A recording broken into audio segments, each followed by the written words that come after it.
Hello, everyone. Can you please take a seat? We'll be beginning in just one moment. Again, if you can just take a seat, we'll be beginning the event in just a moment.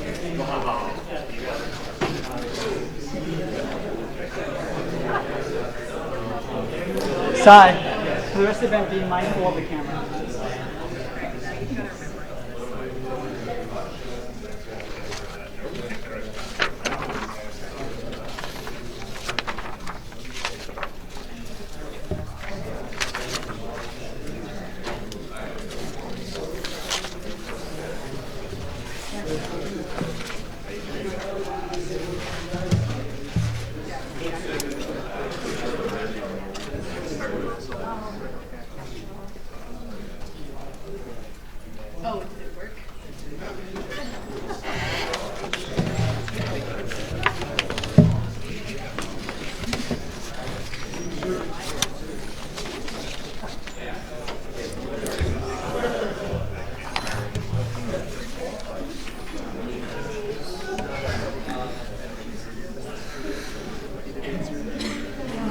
Aloha!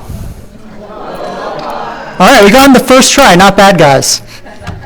Welcome to Capitol Debate, Pesticide Buffer Zones. Thank you all for making it here this evening. My name is Ian Ross, and soon I'll be welcoming 6 students from Hawaii Pacific University and the University of Hawaii at Manoa to the stage to discuss this very pressing topic. Now, I should let you guys know that, like many of you, I enjoy eating popcorn while watching people argue as well. But this room is specifically as a no food and drink policy, so please, if you have it, put it away or wait a little bit later to eat it. The popcorn can wait. At this point, I also want to recognize a couple of our adjudicators, Senator Sparrow and Representative Jean Ward, for joining us this evening.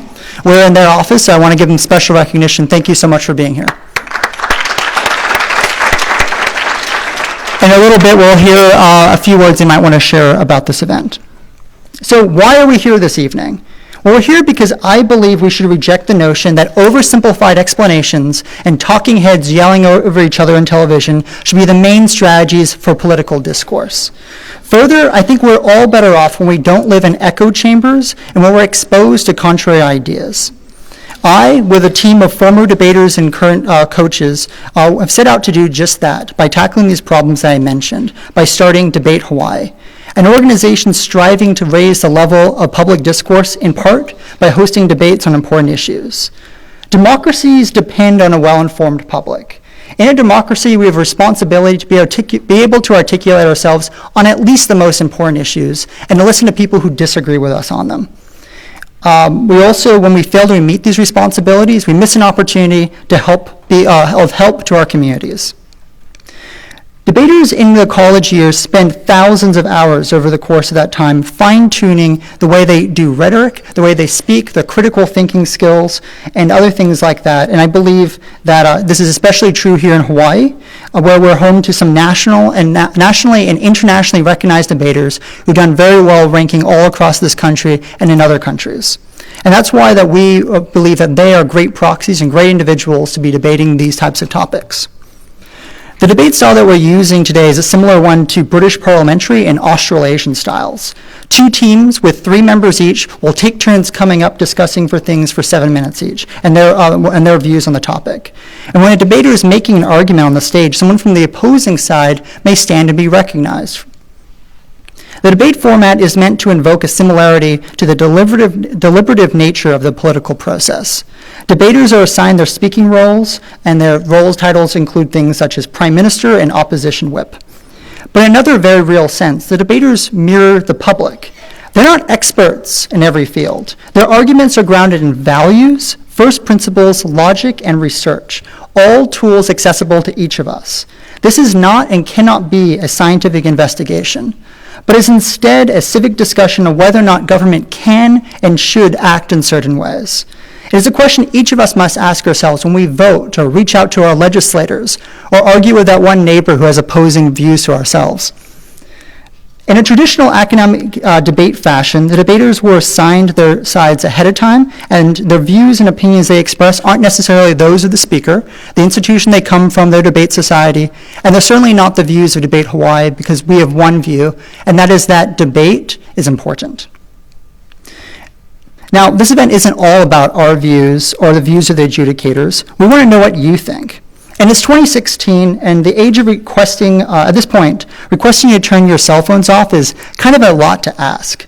Today, it's very inconvenient and akin to asking someone you barely know for a ride to the airport. So instead of asking you to put your mobile devices away, I'm actually going to ask you to bring them all out right now. We're going to be doing a poll both before and after the debate to see how your views potentially change on this topic. Additionally, we'll have a brief question and answer period, and if you have a question at any point, you can put it to tiny.cc/debate questions. If you didn't catch that, it's on the back of your program, and we'll be bringing it up again at the end, towards the end of the debate. At that point, I'll be up here doing a short Q&A while the adjudicators make their decision, and we'll be talking to each debater through some of the questions that you might want to ask. Further, we'll be covering this entire event on Facebook Live, thanks to our partner CivilBeat, Instagram, and live tweeting it with the hashtags Pesticide Debate and Capital Debate. I know people who are at home watching this are already joining in on that, and you're welcome to as well. Now, while most events are afraid of cell phones, we're not, we're embracing them, but we do ask you to silence them and turn your vibrations off, because a whole room full of that would be a bit much. Now, I do want to recognize further that this would not be possible without legislator Aaron Ling Johansson. In spite of him not being able to be here this night, he thought that debate's important enough that he wanted to sponsor it. And also, we're very grateful to CivilBeat. They've been very supportive of this entire event process. Now, I want to talk a little bit about the motion before I begin introducing our adjudicators. Pesticide buffer zones, by definition, are a proposed measure to create an area around certain defined locations in which pesticides may not be sprayed. Additional measures and proposals and exemptions have been proposed as a part of the legislation, but that's the basic gist of it. And at the heart of this is specifically a discussion on land use, property rights, public health, and the role of government. Earlier this year, House Bill 2564 was a proposed bill which would have done a pilot program around 5 schools in which pesticides would not have been allowed to be sprayed. Furthermore, while the studying committee, this topic has also been talked about in many important elections. 2 come to mind are in 2014 mayoral race on Kauai and during the GMO referendum on Maui. And this election season has shown the issue is not going away, and that's one reason we thought it was very important to bring it up tonight. So with that, I would like to introduce you to each of our adjudicators so they can be stand to be recognized. First, there's Cody Hinsarling, our lead adjudicator. Cody is a 2005 graduate of Kamehameha High School, a 2011 graduate of McNeese State University, and is a BA in Communication Studies with an emphasis in critical thinking. He coaches speech and debate for homeschoolers and other programs, and he's the office manager for State Rep Aaron Ling Johansson. And for the purpose of time, I'm going to invite you to read in your program the bios of the additional adjudicators. But there are, in addition to that, Christina Zimmerman. Please stand to be recognized. Ashley Lukens, John Hill from our partner CivilBeat, Stephen Mazur, And the next two I'm going to welcome to join me on the stage for a few words. They are Senator Will Aspero and Representative Jean Ward.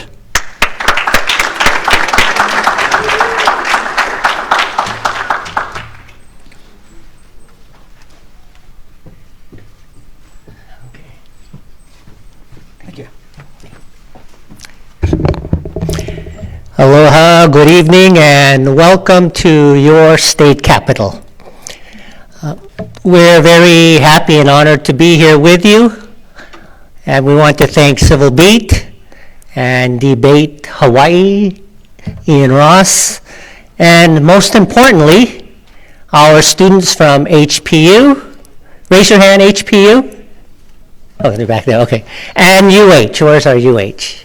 Okay, great. I'm personally very excited to hear what both sides have to say on this. As Ian said, this is an issue that has come up before the legislature in the past, and I do expect it to come up again in the future, especially as we talk about farming and agriculture and sustainability and growing more crops in our state. This is certainly an area that we want to make certain that we have it and got it right, whatever that may be. So welcome to all of you, and let the fun begin. Representative.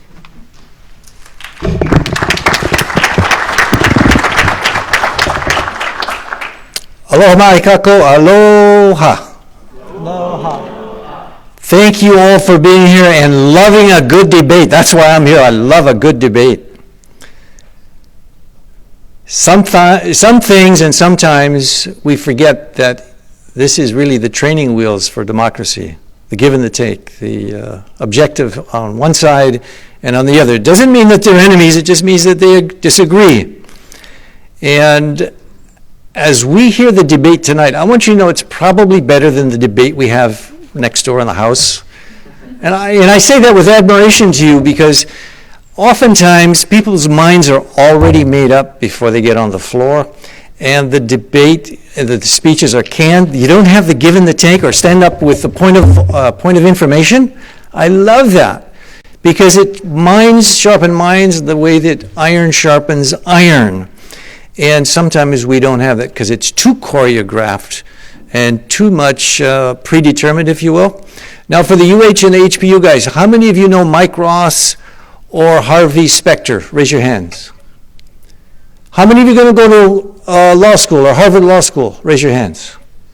So we're not going to have, okay, Harvey Specter and Mike Ross, how many of you ever heard of those two guys? Amazon TV, the suits.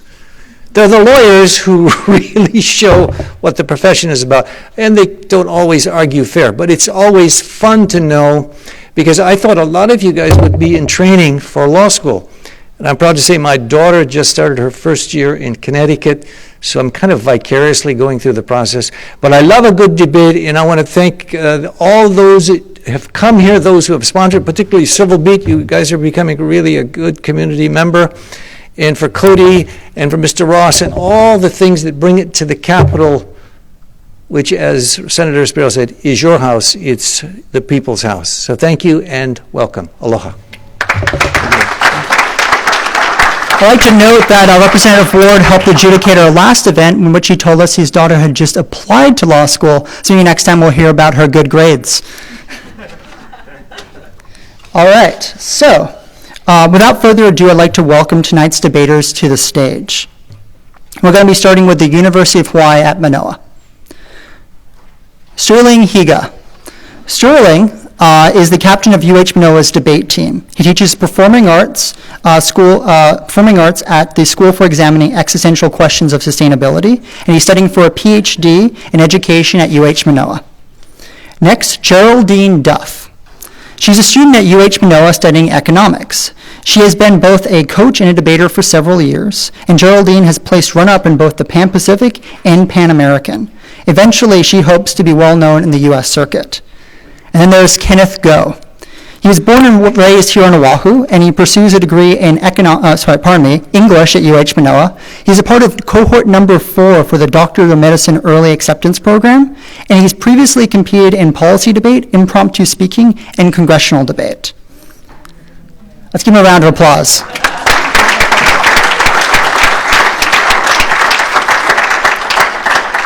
And now for Hawaii Pacific University, Christopher Morrow. He's the Hawaii Pacific University student body president and president of Debate Society. I'm assuming he also never sleeps. He studies communications and is currently completing his final undergraduate semester. He's previously served as a hospital corpsman, pardon me. There we go. First mistake of the night, so I'm going to feel better now. Rookie Pei. She is an ESL debater from China. She's ranked number 3 in China's Open in 2015, and she's a grand finalist and best speaker in International Relations College Tournament 2015. Stephen Snyder. He's a second-year student studying PSYD and is a member of the Debate Society at HPU. He's interested in challenging the stigmas attached to mental illness. In just a moment, we'll be hearing from the lead adjudicator calling this debate to order, but I do want to take a moment of silence right now to recognize MIA POW Day.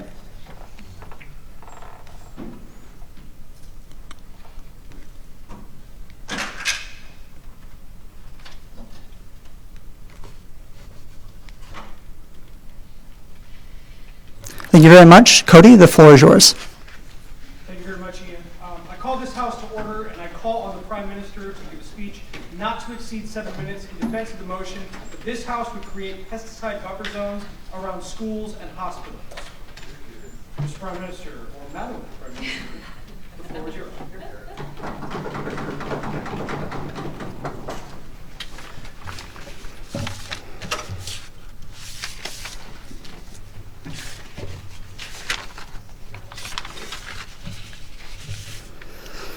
Esteemed panel, pesticides have the ability to severely impact the health and well-being of people. On May 3rd, students and teachers in Kahuku High School and Intermediate got sick because workers at Mary Turf sprayed a pesticide on a 9,000 square foot property located right next to the school. The school was closed for 3 days because fumes lingered onto campus. While pesticides have benefits for society and can be powerful tools for controlling pests, they are also inherently toxic and can severely harm children's health if stored or used improperly. Kahuku High School was not an isolated incident. Companies supply pesticides on a large scale and are not held accountable for their actions. In order to protect the value of human life, especially the most vulnerable members of our communities, the states of Hawaii should establish pesticide buffer zones around schools and hospitals. Specifically, based on safety considerations and land use Hawaii communities, we recommend a 500 and 1,000 feet range for the pesticide-free zones. Our proposal today is not targeting small farmers, but large commercial operations that are using massive amounts of restricted use pesticides on a regular basis. Farms within buffer zone range will be offered tax incentives. We understand that because Hawaii has limited lands and resources, pesticides in regulated amounts may be necessary. However, we need to prioritize the health and safety of our population. The model we are proposing heavily takes into account the interests of our most vulnerable, as well as our valuable local small farmers who have worked their fields for generations. In today's speech, I'm going to mainly discuss 2 arguments. The first is why schools and hospitals. Second, why do we need to establish buffer zones along with other alternatives? And my partner is going to elaborate as needed. Before my arguments, any points? As far as clarification goes, are you just restricting the use of restricted use pesticides within these zones, or would you block the use of all sorts of pesticides? All sorts of pesticides around schools and hospitals. Here comes to my arguments. First, why are children especially vulnerable? The World Health Organization cites that over 30% of the global burden of disease in children can be attributed to environmental factors, including pesticides. Due to key differences in physiology and behavior, children are more susceptible to environmental hazards than adults. Children's systems provide less natural protection than adults. They breathe in more air, inhaling almost 2 times as many pollutants, and they are less able to detoxify and excrete pollutants compared to adults. They spend more time outdoors, playing on fields and equipment where pesticides may be present. They crawl on the floor and therefore have full body contact with carpets. With frequent hand-to-mouth contact, they are more exposed to toxins rather through ingestion. Even the Environment Protection Agency concurs that children taking more pesticides relative to body weight than adults and have developing organ systems that are more vulnerable and less able to detoxify toxic chemicals. Our state requires at least 180 instructor days or 990 hours each school year. Therefore, it should be the duty of the state to ensure that Hawaii children are protected from the toxic chemicals. Likewise, hospitalized patients are typically people recovering from surgery, the elderly, expect mothers, and their infants. Young infants and toddlers exposed to herbicides within their first year of life are more likely to develop asthma. These people are likely to be harmed by pesticides like orthene. Orthene is a common pesticide produced by the Scott Company. The warning labels on this bottle say that workers should wear long sleeves, socks, shoes, and masks in order to protect them from eye irritation and respiratory damage. However, we are not going to require our patients to do this, right? This is why we need additional protections for our students and patients. Second, why do we need to establish buffer zones along with other alternatives? We recognize that there are regulations in place that are meant to control pesticide use. Yet through their own cost-benefits analysis, large corporations may opt to violate regulations and pay minuscule fines, rather than adjust their own conduct. For example, Emery Turf's second violation of the current statute would have only cost them $1,000 fine. We need to establish buffer zones to show government support of the health of our people, which is also the most important thing we need to emphasize in today's debate. We recognize the problem and we need to do something. We have to do something to double protect our people. Thank you. Thank the Prime Minister for her remarks. I call upon the Leader of Opposition to give a speech not to exceed 7 minutes in rebuttal to the statements previously made.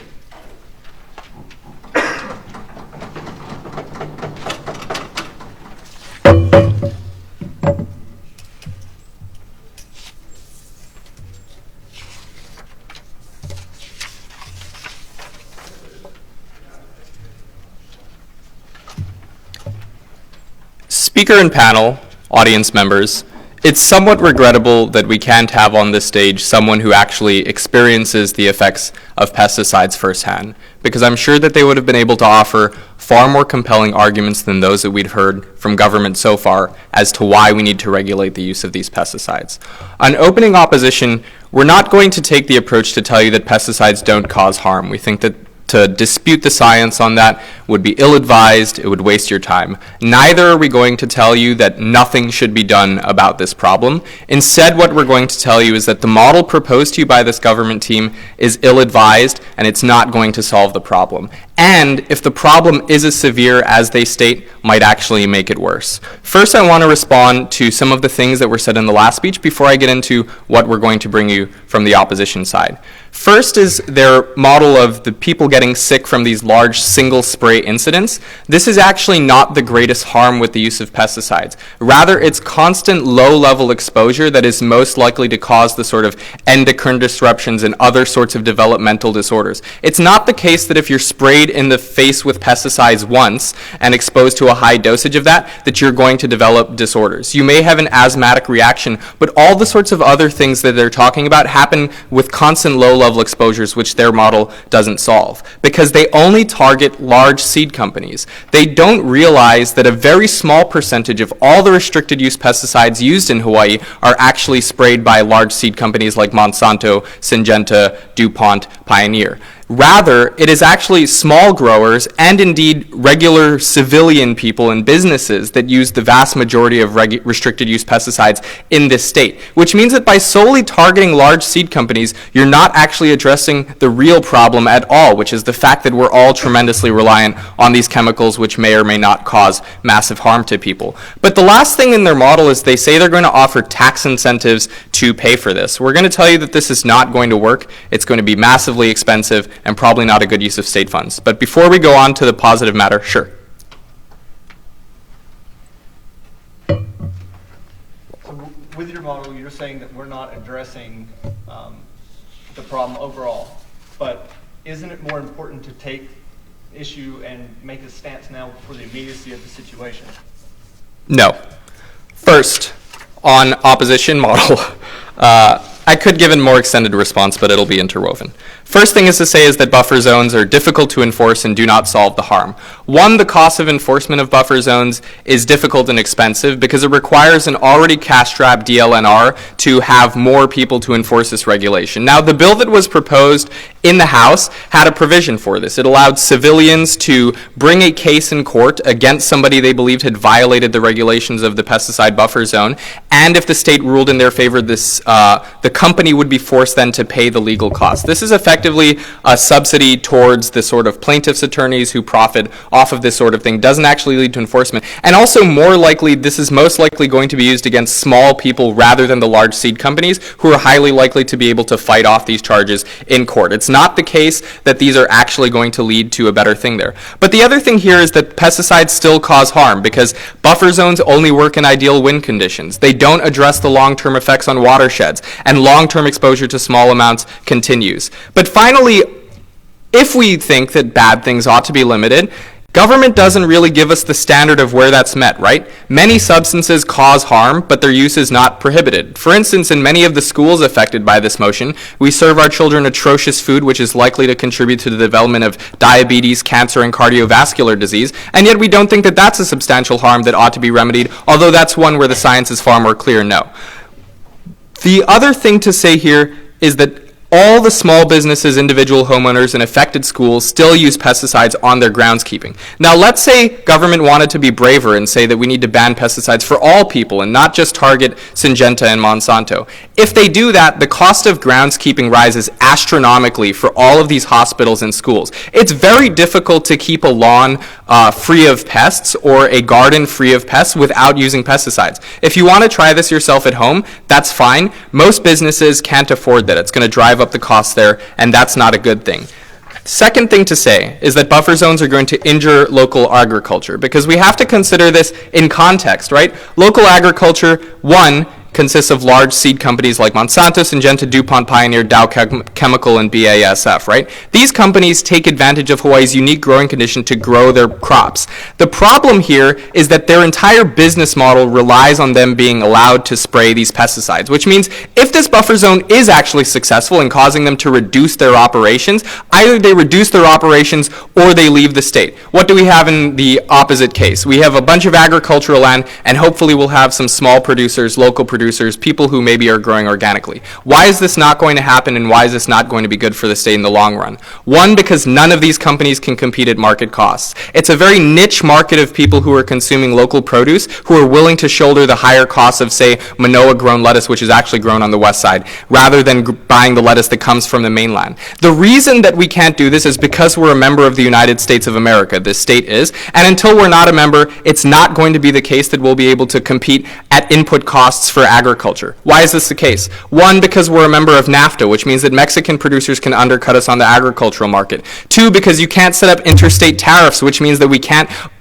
stop the illegal immigrant exporting tomato and orange network in Florida from undercutting us at market prices, right? All of these things are expensive, and furthermore, because we're on an island, what happens is we can't afford the inputs because all of the inputs for agriculture, most of which are still imported, even at organic farms here, we're not able to get because it costs more to ship them here, so we're never going to be able to compete at cost. What does it mean? It means that you have this land that formerly was occupied by these large seed companies, evil though people may think that they are. What is going to happen here? Well, this land that they're talking about is specifically at the border between development and agricultural land. We think that when you have land that is no longer profitable to the state is far more likely to zone it. Now, here's the problem. You can't unzone land. You can't undevelop it once it's been developed. When you make this land unprofitable for companies like Syngenta and Monsanto, you don't have a local agricultural industry capable of supplanting them on this land. You ultimately lead to the development of the land and veto any chance of our state ever being food sustainable in the long run. It seems like a nice idea. It sounds like it might be good for the kids. Ultimately, it's bad for the state. That's why we're very proud to oppose. I thank the Leader of Opposition for his remarks. I now call upon the Member of Government to give a speech not to exceed 7 minutes. Mr. Member of Government, the floor is yours.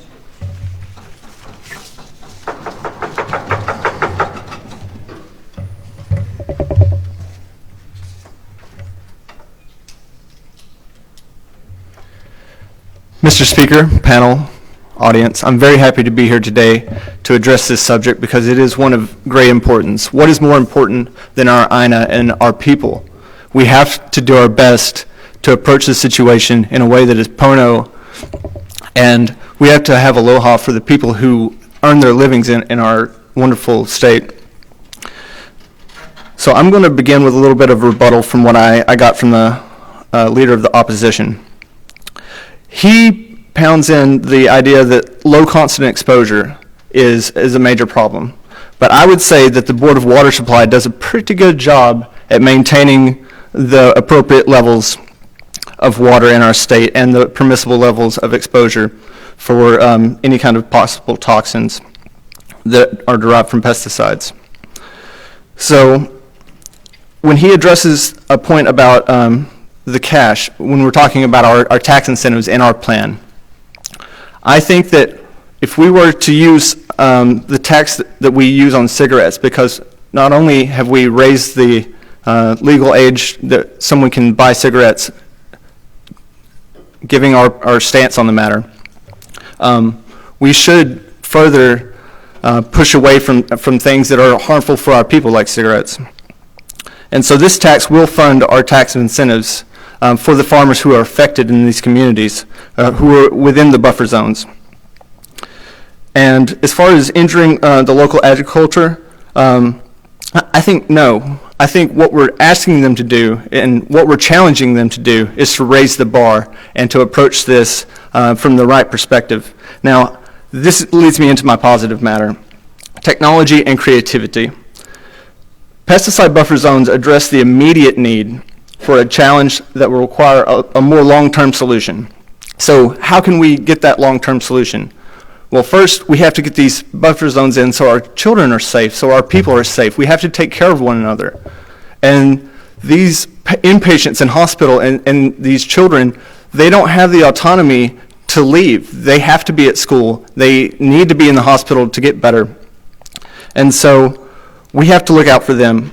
But in the long term, there are many solutions that we can present that will help us move forward, such as genetically modifying species to eradicate pests. Now, what do I mean by that?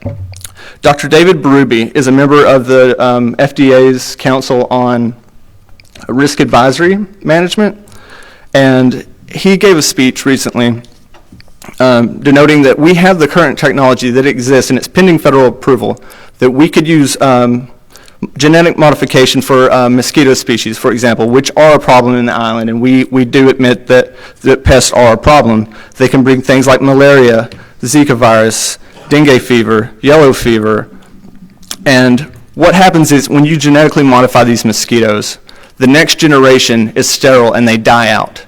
So that is a more long-term solution, and that is something that we can move forward with and supplement this immediate need for buffer zones around schools. So it's not just that we're going to put these buffer zones there and that's it, because we have to keep moving forward. We have to be creative. We have to use our minds to approach other kinds of technology in the long term. So what impact will this give us? Well, it eventually eliminates the health risks that we see from these pesticides, and it can help eliminate environmental harms. So not only are we taking care of our people, but we're also taking care of the INA. Now, we also need to think about addressing the source, because we can keep solving for these pests, but if we keep bringing pests into the island, it's going to be a continual problem.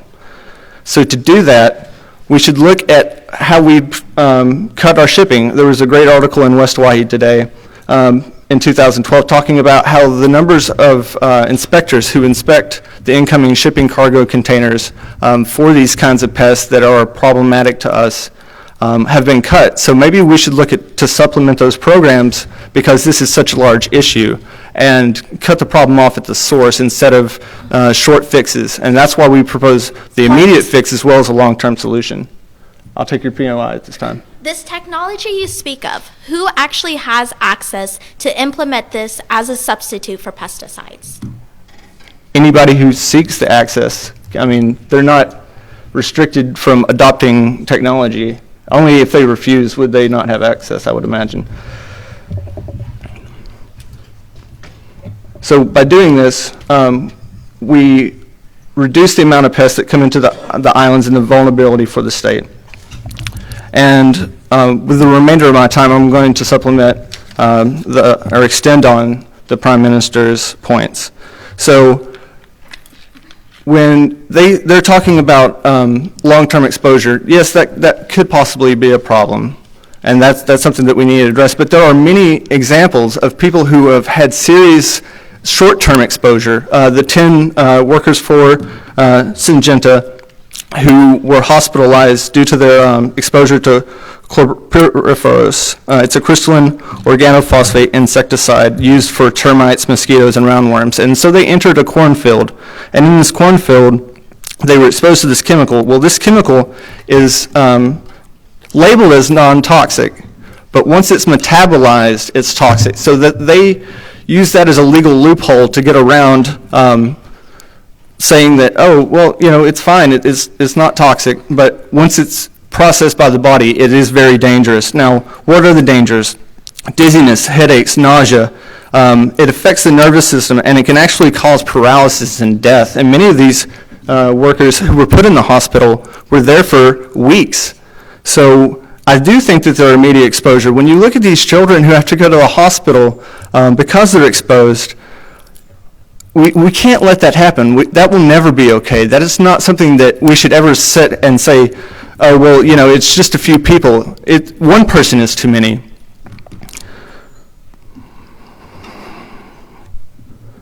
Also, our inpatients in hospitals, those workers from Syngenta, what if they were exposed to more pesticides while they're in the hospital? Wouldn't that exacerbate their condition? Wouldn't that make things a lot worse for them? So we need to look at creativity and technology. We need to address the source, and we need to take care of our INA and our people. Thank you. Thank you, Member of Government, for these remarks. I call upon the member of opposition to give a speech not to exceed 7 minutes in rebuttal to previous statements. Mr. Member of Opposition, the floor is yours.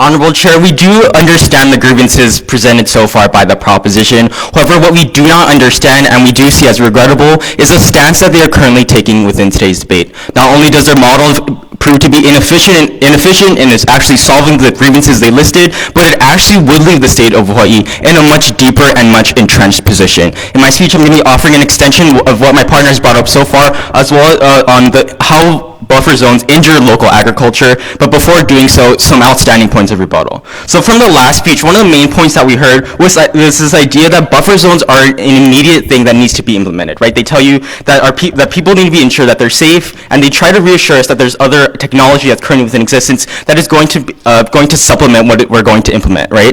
But we tell you that this isn't a logical approach. It's not something that needs to be done right away, right? We tell you that by putting buffer zones as more of an intermediary solution until they find that long-term solution that they mentioned, that this is something that's actually going to entrench people even further. I'm going to explain later on exactly how this puts Hawaii in a steeper economic depression, as well as hurts its local agricultures, and actually subsequently hurts the people that they're inadvertently trying trying to protect, right? But so again, in addition to that point, they mentioned the GMO technology that seeks to replace pesticide, right? Well, when we think about GMOs and we think about who actually develops these technologies, right? It's companies like Monsanto, it's companies like the large corporations that they're trying to inhibit, right? They're telling you that these corporations are the ones that are being the oppressor, the people who are inadvertently causing harm to local people. But what is the solution that they're making with that point? They're telling you they still want to empower those large companies by using their technology, by using all these types of sort of things, right? We tell you that this is something that is harmful. It's kind of an illogical within their stance. Not at this time. But so again, so let's think about why their model is insufficient first. So again, they mentioned that they want to ban the use of all pesticides and they're strictly targeting large corporations. But as my partner gave you that unique analysis, right? He told you that there's local people who use it, there's lawns where kids go that are sprayed by Roundup, or there's termites there's buildings that are treated for termites, right? Those are all other uses of pesticides that they aren't accounting for, right? They're not solving for the entire scope, the entire breadth of harms within the pesticide use. And because they're only targeting that large corporation use, that they're still going to have those severe health issues. They're still going to have those people in the hospital, people within the school who are being harmed whatsoever. We tell you that they offer no solvency, and thus I'm going to my point on why they actually entrench economically, right? We tell you that within their model, because they're only targeting large corporations, it's still somewhat unfair to not be able to regulate the local producers, the local agriculture. We tell you that they can't target those local producers, and this is exactly why. We tell you that buffer zones inhibit the sustainable local agriculture because even these smallholders, the people who have these small plots of lands near these farms, near these schools, those are people that still use pesticides, that people who use these restricted use, people who use pesticides that can be much more harmful than what these large corporations do. We tell you that pesticide-free farming is much more labor-intensive and less profitable, right? We tell you that on these local farms who already struggled with the competition internationally, people who have that niche market within farmers markets, right? We tell you that you're going to starve these people out more, right? We tell you that because you're telling them that they can't use pesticides, or you're limiting the entire way that they have that sustenance. We tell you that's going to be much more detrimental and that's much more harmful. But we tell you also that failed crops still use the same amount of water as healthy crops.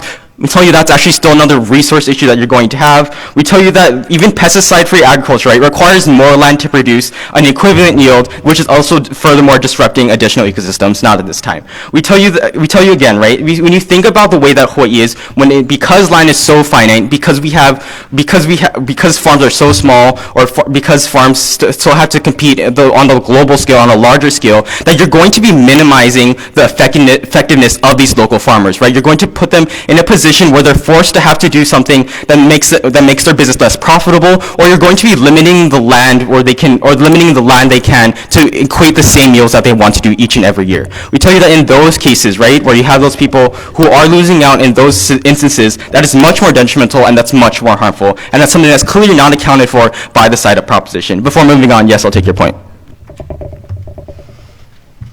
Don't you think it's a bit of a generalization to say that only companies like Monsanto can develop genetic technology, because we have a strong push for STEM research? Okay, yeah, that's very true. But however, what we're going to see, right, that GMO technology is primarily made by those large corporations, right? Because you think about the people who have the monetary gains, or the people who already have that capacity, are those large corporations, right? It's not going to be the people who live next door to you who suddenly are developing GMO technology in their basement, right? We tell you that that's a realistic approach, and that's what's going on within the status quo, right?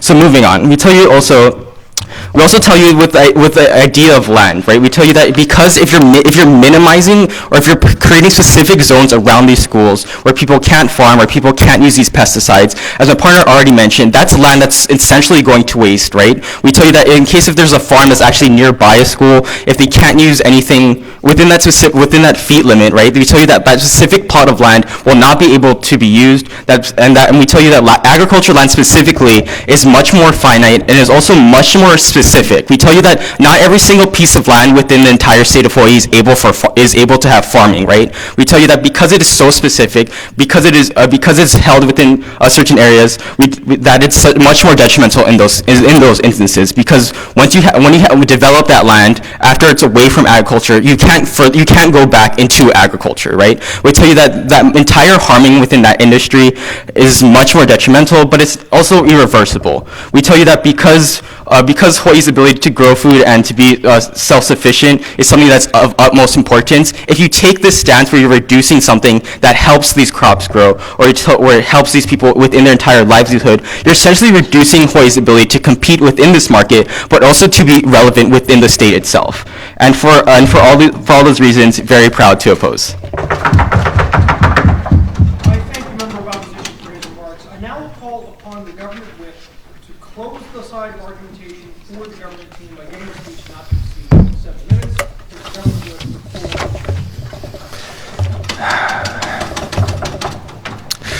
Esteemed panel, and ladies and gentlemen of the audience, thank you for taking the time to come out and observe this debate over the establishment of pesticide zones around schools and hospitals. I think this has been clear that this issue involves multiple stakeholders all over the islands of Hawaii, and we've heard arguments from both sides regarding whether this is a wise and equitable move for all who live on the islands. And I want to take some time to clarify the arguments that we've heard tonight by asking 3 crystallizing questions. In the course of asking these questions, I'm also going to weave in my rebuttals. So, question number 1, are buffer zones a necessary and feasible intervention for addressing the harms posed by pesticides? Now, we've seen already precedents in California that, pesticide buffer zones do work. There's actually 25 counties in California that use pesticides buffer zones. They've been in use since 2010 and have had progress within 6 years. That's actually notable. Now, when my colleague Ruchi comes up here and tells you about some of the harms that are brought about by these, as well as Sterling, in fact, coming up and telling us these have long-range effects as well as short-range effects. In any case, these are still harms that are coming against our immunocompromised people that are stuck in hospitals, and these are still harms that are coming against our children who are stuck in schools, and it rests on the state to protect these individuals. So, we on this side believe that, yes, pesticide buffer zones should be established. Now, some of what we've heard from the opposition is that this is an impossibility, that it can't be done, and because of several reasons. We have economic harms. So part of the thing is, we've mentioned, as brought up by Chris, that we're going to actually incentivize the transition of farming towards a more sustainable process through things like taxing smoking. Now, they say that businesses will be undercut and that we want to be sustainable. And I find that to be kind of interesting because that's kind of a contradiction in Sterling's speech. You see, do you want us to be sustainable, or do you want us to rely on these companies that have already been poisoning our land and poisoning our people? And that's the problem that we're here to address tonight. We actually want to stop the poisoning. And if it means that we're going to have some kind of economic harms that we have to come up against, then yes, we will bring incentives, as mentioned by Chris. But more importantly, we also want to incentivize new technologies. So when we're talking about new technologies like those mentioned by Chris, we're talking about things like technologies that are being developed by Ame Matsutomi over at the agricultural department over at UH. People that are actually developing things like aquaponics, that are developing new technologies as far as integrated pest management. We're talking about using things that do not rely on chemicals. And if we're talking about sustainability and becoming a place where we can actually live without relying on the mainland or other countries or anything along those lines, then this is a move that we need to make. And I understand that that is not necessarily something that anybody wants to hear because it comes at cost. Yes. But the question is this. It's kind of like antifreeze. It tastes sweet, but it's poisonous, right? So what we're going to do is we're going to forgo what is already poisoning us. And yes, maybe we take a little bit of a hit. But in the end, it creates a more sustainable Hawaii. It creates a safer environment for our kids and for our people. And it is a benefit to everybody. So this really is something that we need to push. You have a question, though. California has buffer zones, but they also exploit undocumented farm workers to keep costs low. Should we try to be more like California? You know, I'm glad you actually brought up the cost of agriculture, because that brings me to another economic, or rebuttal to your economic argument. And when it comes down to sustainability and creating these larger tracts of land, when you mention things like, oh, well, once these big corporations go, we'll have nothing. Actually, that's far from the fact. We actually have programs like Ag Exposure, which is based over at Windward Community College. It teaches individuals that are interested how to establish farms, how to operate farms, and how to own farms. It actually enables people to become small farmers. By incentivizing these newer technologies and getting people on track with moving away from pesticides and to better, more healthy alternatives, we're actually increasing the ability for Hawaiians and those who live within these islands to make a profit off of this. We're actually providing jobs, we're providing an impetus to bring about technological advancement and putting ourselves on the world stage here. So for all those reasons, we find that the economic harms are really moot. So as far as buffer zones being a problem to enforce, they say that chemical drift is a problem, but that can also be addressed by studies. We know that the climate is relatively steady. We know when the trade winds are coming, we know when they're going, we know when fog is going to be coming. It's not really that hard to actually plan out how pesticide schedules could be used if we were going to use pesticides. And that means that buffer zones could actually be established. Maybe they won't be exactly the same footage that we've mentioned here. Maybe they'll need modified, but still that does not mean that they're an ineffective tool as far as solving the problem. All right, so that brings me to entrenchment, and we've already addressed that. Let's see. Point? You said point? Yeah, sure, why not? Students at schools currently go into classrooms that have been fumigated to treat termites. Why is it okay for them to go into rooms that have been poisoned, but not to have poison drift into their schools? See, that's an interesting thing. Students don't go into rooms once they've been sprayed for termites. They wait until the period where the pesticide is actually okay. If you're talking about killing things that are within, we should be moving towards creating schools that are built with pesticide or with termite-resistant materials.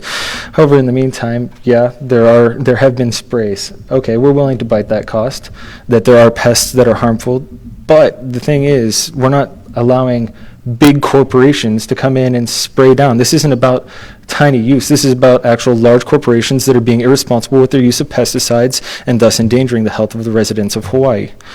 So, having said that, these people have no real interest in the health. They're interested in profits, right? If they go away, we have a way to actually replace them. We've already brought about this with the plan as far as advancing technology. We've also brought this about by creating more farms and raising our infrastructure within Hawaii. So that's question 2, which was addressed by Ruchi. How should the health and welfare of those who live within these islands be managed? Obviously, we need to protect it. Our opponents also believe that it needs to be protected. They believe that our methods are insufficient. However, I believe that I've shown that they are quite sufficient in this first question of how our buffer zones necessary and feasible intervention as far as addressing the harms posed by pesticides. So, why are buffer zones the best choice to make? Because they work. They can be used in correlation with other things, and they will move us towards sustainable agriculture, as well as providing more protection for our children and for our vulnerable populations. So for these reasons, I would urge you to pass this motion. I now call upon the opposition whip to give a speech closing out both the side of the opposition and the debate in its entirety, not to exceed 7 minutes. Madam Opposition Whip, the floor is yours.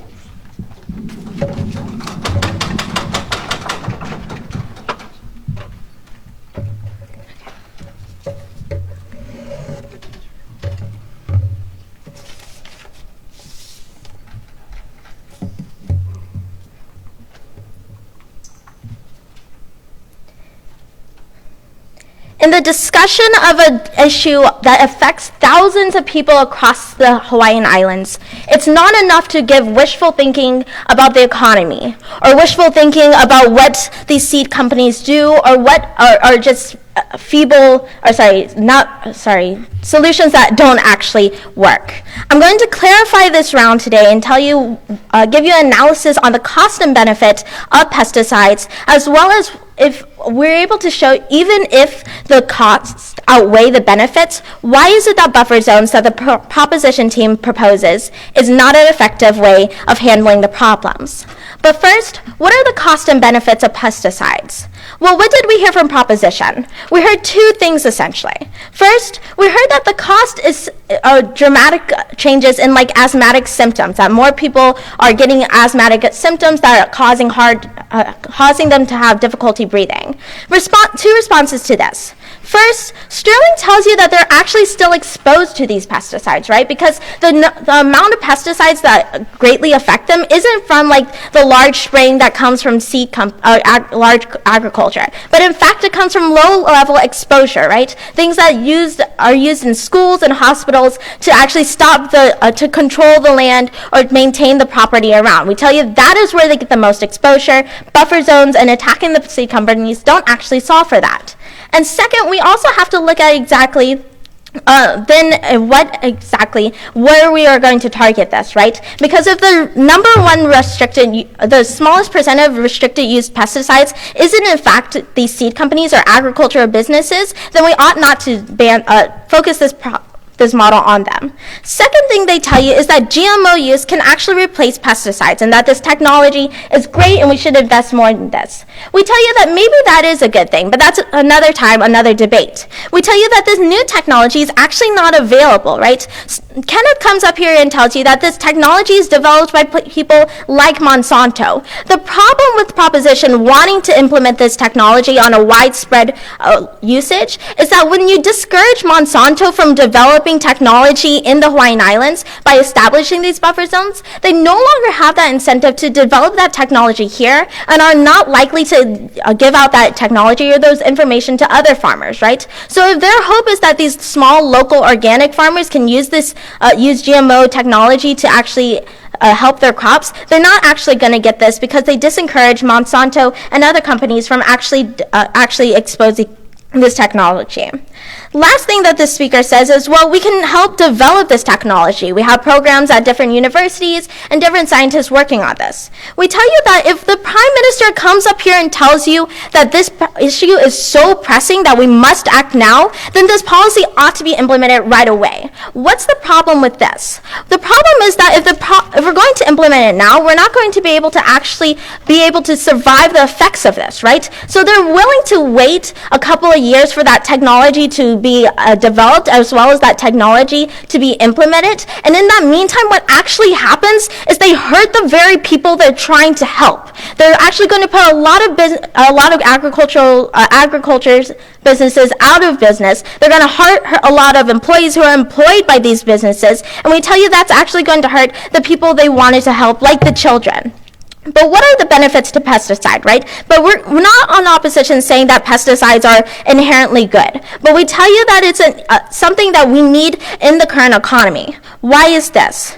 Well, first, the impact of the buffer zones actually hurt large companies like Monsanto, and second, that it actually hurts smaller agriculture. How does this hurt large companies? Well, as I said before, this disincentivizes them from actually bringing their business to Hawaii, right? We tell you that to the extent that they make up a large part of the economy, especially agriculture, that you actually hurt this industry a lot.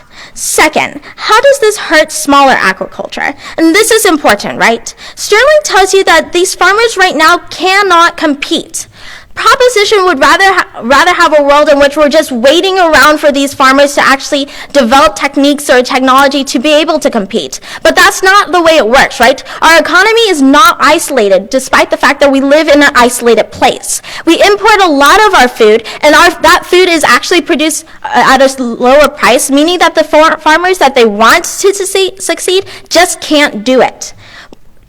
We tell you that this actually hurts our possibility of becoming sustainable, right? The last speaker comes up and says, well, this is contradictory, right? If we're going to depend on large seed companies, that we're not going to be sustainable in the future. We tell you that it would be, in the best world, we think that it would be great if smaller organic farmers can actually provide for the economy, provide for the people. But we tell you that in the status quo, that's not a possibility, and that if we hope to get to the possibility of self-sufficiency, that we have to use and utilize the technology that is present from these companies. Kenneth tells you that organic labor, furthermore, is labor intensive. What does this mean? This means that in every one plot of land that was originally going to produce or yield a certain amount of food, without the use of pesticides, you now have to increase that amount of land, right, just to yield the same amount of crops that you did before prior to pesticides. We tell you that's a problem because agriculture use is finite. You disagree? I definitely, who are you taking? Oh, either one. First. Oh, yeah. So my question is this. You've talked about how the proposition would have us wait for technologies, but what I'm hearing from the opposition is we should also wait. The problem is this is like smoking. When do you stop smoking? You stop smoking immediately, because if there's long-term effects, then you're not building up those effects. If there's short-term effects, you're negating that immediate. Okay, so the problem is that we're not implementing something that actually damages the economy in the meantime. We're saying that we need to wait for this, but we don't need to implement things like buffer zones that aren't effective. Why are they not effective? Proposition banks the whole case on, well, we're helping the people who are most at risk. We tell you the problem with buffer zones is that first, that this doesn't actually solve for the large amount of pesticide exposure that these people face. That it's not just the 1% that the Monsanto actually sprays, the one spraying. It's constant low-level exposure that we need to target. Second, we also tell you that this hurts agriculture and restricting the land, right? Because agricultural land isn't just like developed land, it's finite, right? Once you develop something, you can't get it back. We tell you to this extent that agricultural land ought to be preserved. We showed you in today's debate that the benefits of pesticides outweigh the cost, and even if that wasn't the case, buffer zones are not an effective option.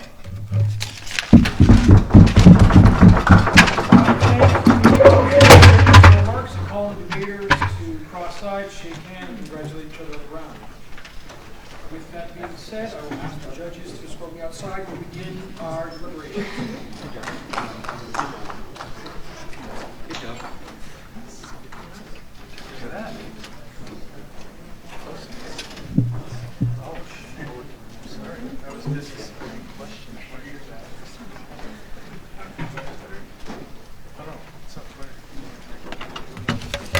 Wow, let's give another round of applause for that fantastic debate.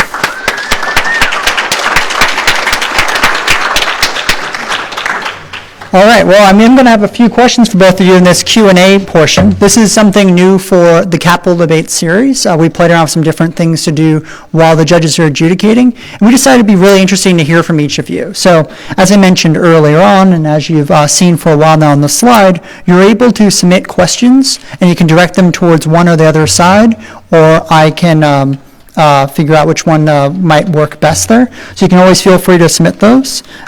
Further, the way I want to run this panel is I'm going to direct the question to someone to begin with, and I'm going to want it to be a little bit more open-ended. I might prod the other side to jump in, but feel free to jump in.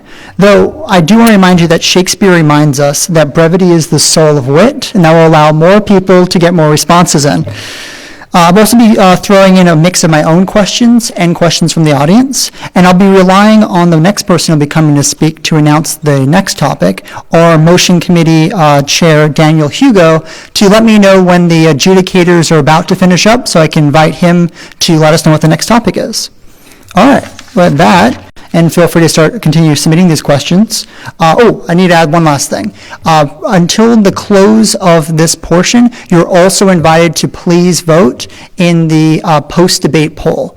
We'll be showing the results at the end of the event, and we love to see where the audience began and where the audience ended up. So for the next about 12 minutes or so, feel free to vote. Okay, I want to start with the proposition. Any one of you can throw in for this one. So one of the things that came up during this debate is the discussion about organic farms being able to potentially thrive in a situation where we impose pesticide buffer zones.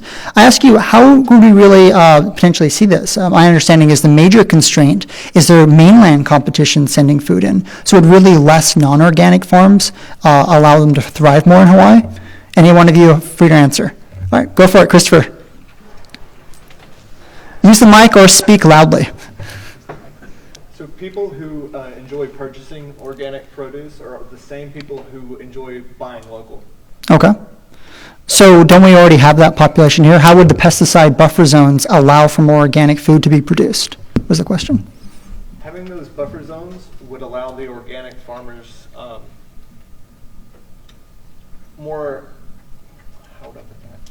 Having those buffer zones for organic farmers, if those exist within them, they wouldn't be using the pesticides, so they would also be getting the tax incentives for not using the pesticides, so that would offset the cost and help them compete with other people. All right, so you see it largely as a taxing issue. And please double check your mic is on. The button has to be pulled forward.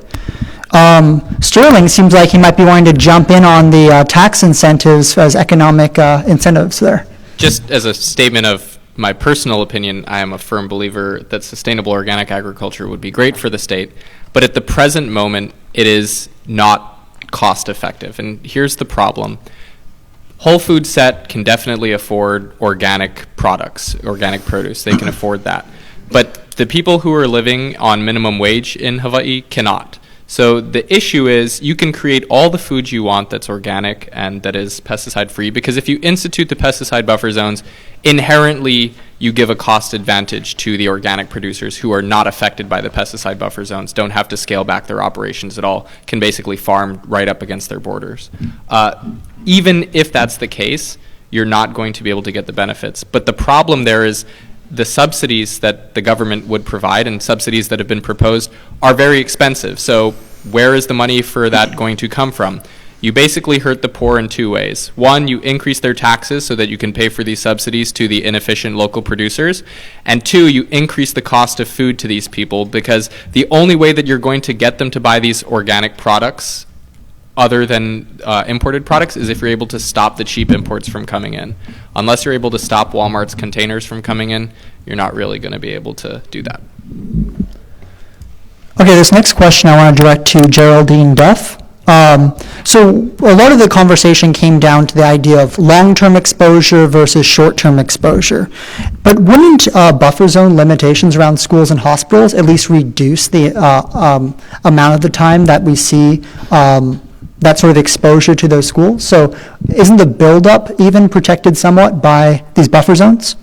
Well, actually, if you look at the numbers, the usage of the restricted use pesticides is actually not in the agriculture business doesn't actually make up a large percent of that. In fact, what we talked about is that the large exposure to this is coming from low-level exposure. So it's just everyday usage by schools or people who manage the grounds in those facilities. So the buffer zones don't actually target those grounds facilities, and in fact are actually more costful for the small percentage benefit that you would get from restricting agriculture businesses. Which is not to deny the harm that happens to the people who neighbor these farms, because when they have the large oversprays, no one in this debate can deny that people get dizzy, they have nausea, they sometimes have asthmatic incidents. But the issue is that's just the consequence of this large overspray. But the problem is when you institute a pesticide buffer zone, you make people think, yes, we've solved pesticides. But the real issue isn't this overspray that drifts into the classrooms. It's the fact that every single surface that these kids are walking on that's grassy has been treated with pesticides mostly. So they're rolling around in grass that's been sprayed with pesticides. They're walking around in buildings that have been sprayed with termite fumigants, right? Everything they touch is poison, basically. I'm just going to jump in real quick and reiterate about the audience post poll. We have the slides down for a moment while we begin tallying some of the results, but you can still vote in the post poll. It's similar to the URL that you find in your program. It's tiny.cc/post poll. All right, we got a question from the audience. I think I'm going to direct this directly to the proposition, and maybe I want to hear from Stephen on this one, but any of you can jump in. The question, I believe, relates to how much of the area of these farms will be affected, and it is, what is the proximity of small and large farms to schools and hospitals? I mean, is this going to be affecting huge swaths of different types of farms, or is this, are the farms usually pretty far away from these areas? That all depends on geographic location. If you're talking out towards like Eva, then schools and farms get really close together. You also have to deal with the effects of winds.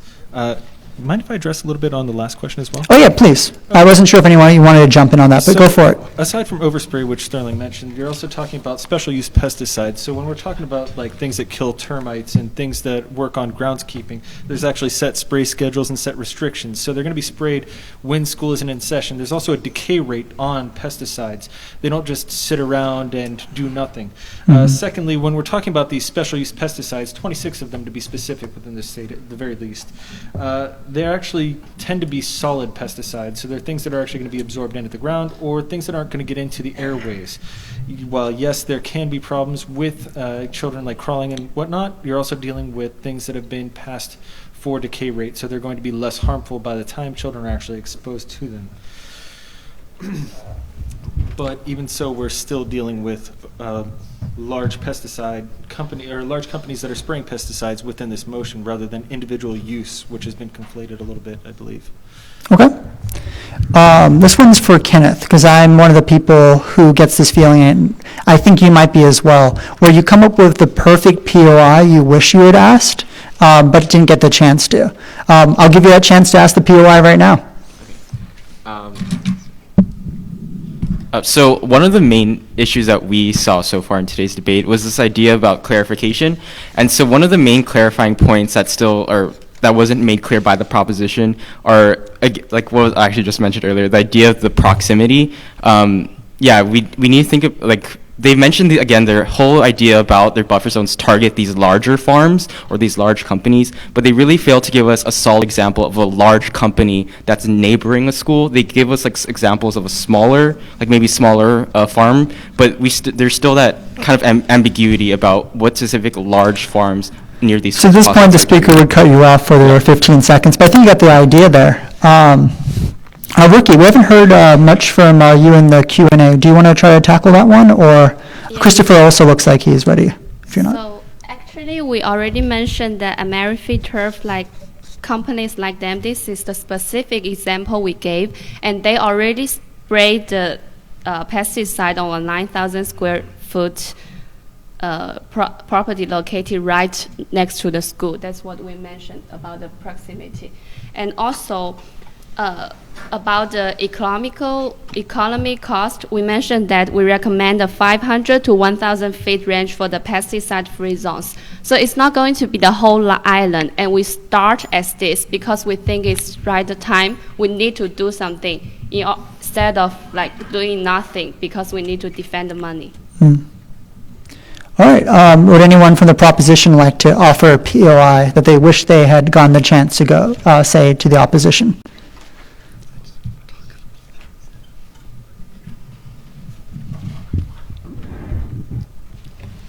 I felt like a lot of your points were about economic concerns, and one of the things that really surprised me is that when you violate these kinds of statutes against pesticides, even after the second time, the fine is only $1,000. So do you think we could do a better job addressing that? Sterling? Ban them.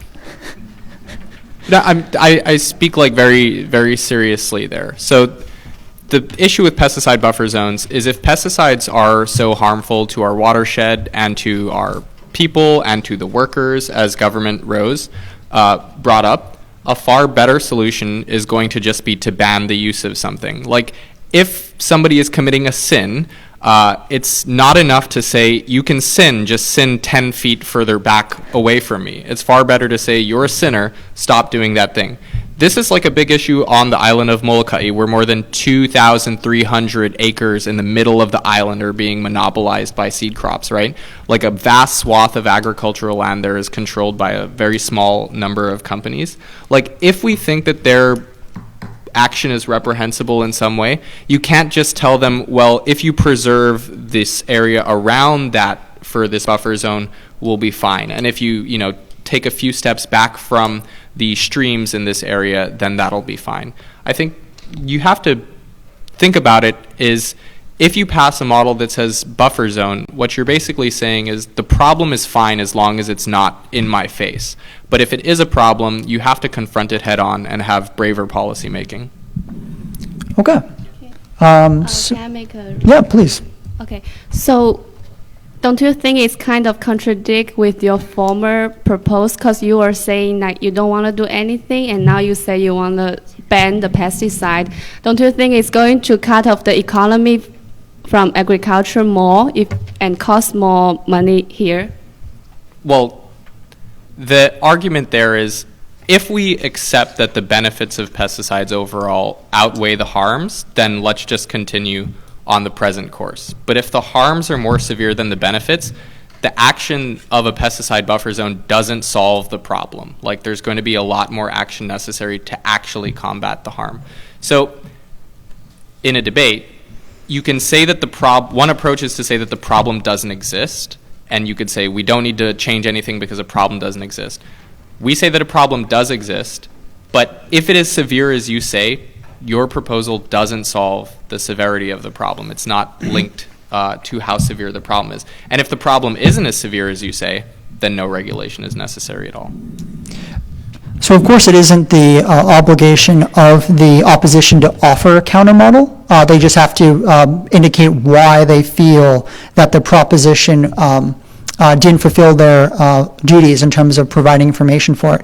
But we did actually get a question from the audience that kind of ties into what we started touching on, about that dichotomy between potentially banning or the buffer zones, which were specifically asking for what would be the counteraction then in your case. So outside of a straight up ban, what sort of action as opposed to inaction is the opposition potentially suggesting in this debate? I think some people touched on some ideas. Is there one that was kind of consistent among all the debaters in the opposition?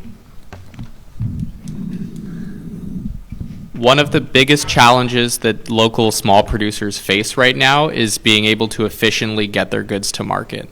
And the state needs to do more to invest in the facilities that are necessary to get these goods to market.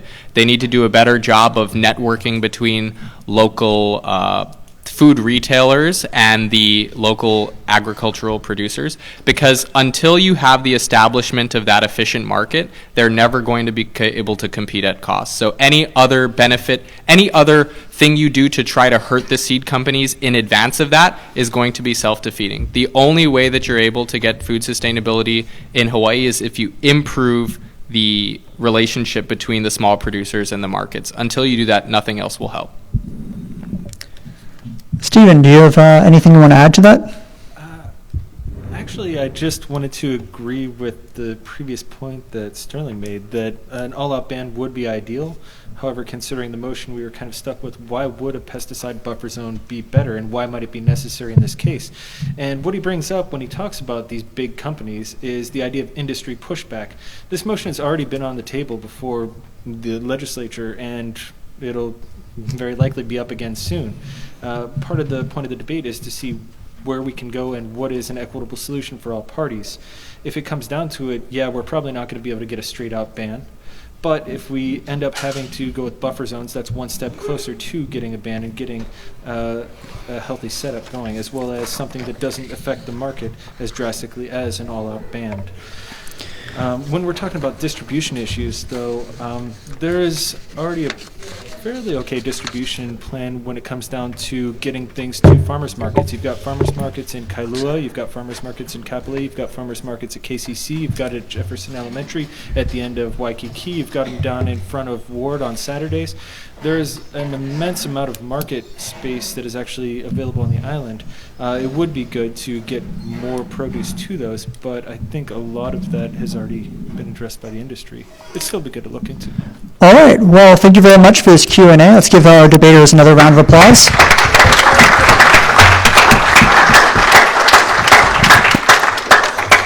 At this time, I would like to recognize our Motions Committee Chair, Daniel Hugo, invite him to come to the stage and to introduce what the next capital debate topic will be in the coming months.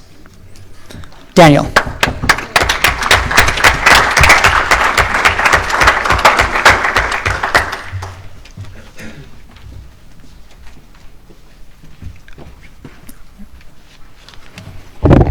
Thanks, Ian. Out of all the introductions I've received, yours is certainly the most recent.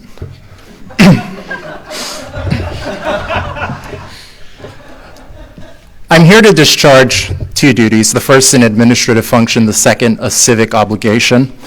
The administrative duty is to announce what the next topic will be for the Capitol debate, should this resume. We expect sometime perhaps in February or March.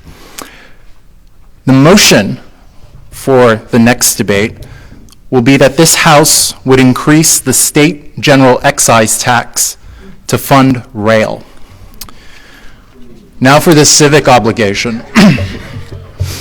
Ladies and gentlemen, in the spirit of our next president, Donald Trump, I am willing to vault the experience and confidence gap and tell you that I am the only person who can build the rail, that I am willing to build the rail.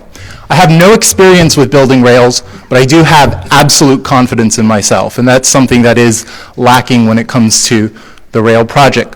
I'm also willing to do it for the price of $2 billion. $2 billion. We can discuss financing.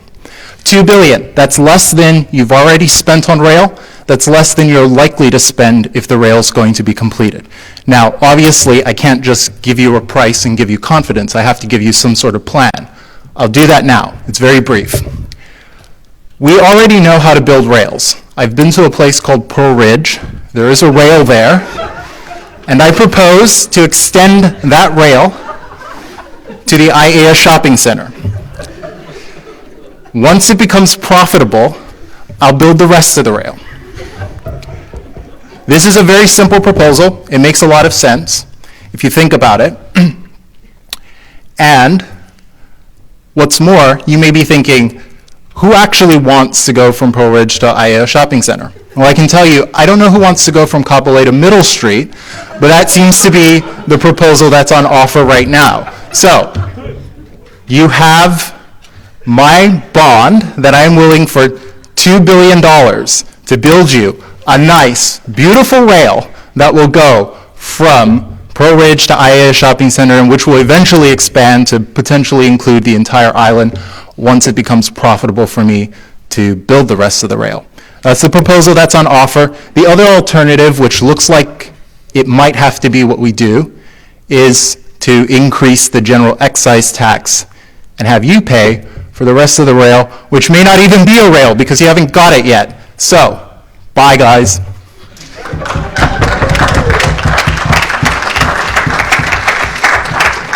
Some fun disclaimers. His views not necessarily reflect those of Debate Hawaii. And when I invited our motion chair to join us, he did warn me he would do this. I just didn't quite bring it together to believe him.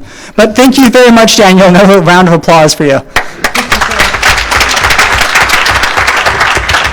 So at this time, I will invite Cody Hensarling, our adjudication chair, to come up and to announce the results of the debate.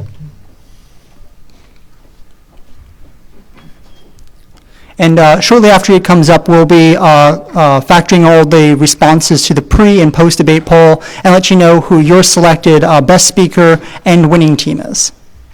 Cody, the floor is yours.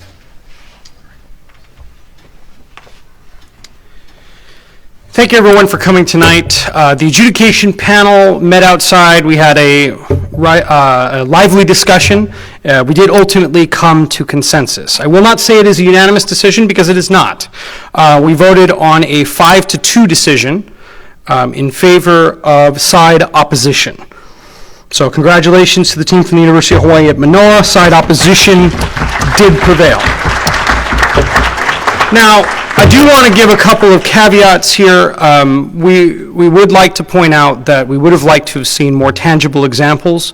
It wasn't by any means a perfect debate. We talked mostly about failures more than we did successes. So the panel also would have liked to have seen some pushback on some of the assumptions made by the opposition team. Specifically, we thought a convincing argument was the risk of large exposure versus small chronic exposure, and we think that opposition was basically running the day with the claim that the majority of exposure is in fact small base exposure, and your model wouldn't solve that. So failing to deal with that is what we believe the primary failing of the government to be, and one of the reasons why the majority of the panel saw it fit that way. Now, we also had a vote for who the best speaker was. Again, it was not unanimous. In this case, by a 6-1 decision, we thought the best speaker was the opposition whip. That would be Geraldine Duff of the University of Hawaii at Manoa.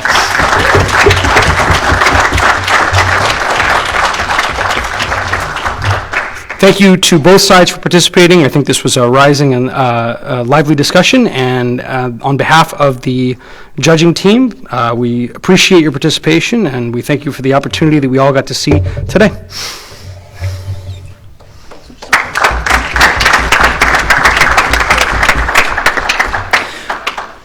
So at this time, we'd like to present some certificates to each of the debaters. It was made especially by Representative Erin Johansson's office, recognizing them for helping participate in the civic duty. So first off, Sterling Higa.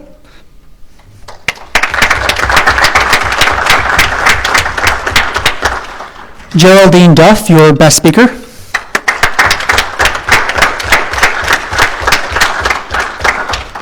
Kenneth Go.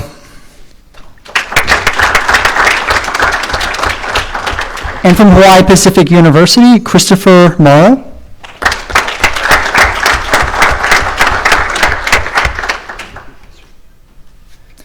Ruki Pei.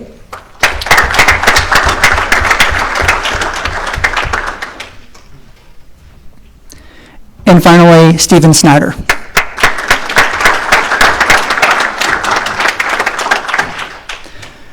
So before we close out, there are a few thank yous I'd like to announce. Thank you to Miss Alachuda of Hawaii Crop Improvement Assistance. She has helped us with some outreach, and she did quite a lot for us on short notice. Thanks again to all of the adjudicators. To our organizers, Cy, Nick, and Nathan, thank you.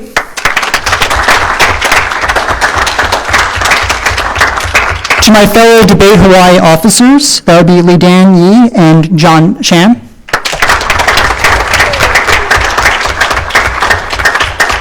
And to you, the audience, for helping us raise the level of civic discourse. This could not have been possible without you. Thank you so much. Aloha!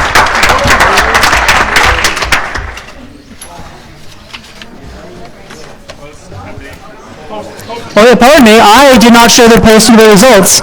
So, pardon me, I want to make sure that we have the chance to show the before and after results of your voting. This is what happens when you put your phone on silent. So, for Best Speaker, for the pre-debate, I want to announce that it was 69.2% for and 7.7% opposed, with 23.1% undecided. Post-debate, 33.3% support, 55.6% opposed, and 11% still undecided. Also, there was a three-way tie for top speaker between Sterling, Geraldine, and Stephen. Thank you so much for your participation with that. Congratulations again to the opposition.